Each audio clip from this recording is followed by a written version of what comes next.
When Valdezans look across Port Valdez from town, the Alyeska Pipeline Marine Terminal dominates the view. Crude oil is moved from the Arctic to Tidewater via the 800-mile pipeline and transferred to tankers from this terminal facility. Today, the terminal seems like a permanent part of the landscape.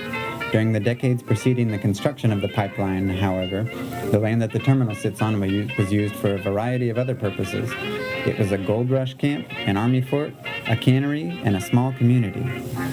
In 1897, just as the gold rush was beginning, a prospector named Adam Swan located the first town site just west of the current Alyeska Site. He named this town site Swanport.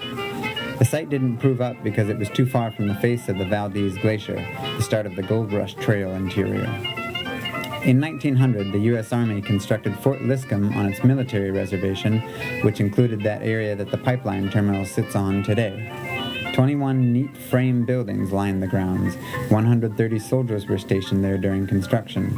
The purpose of the fort was to maintain the road and adjacent telegraph line that ran from Valdez to Eagle on the Yukon River.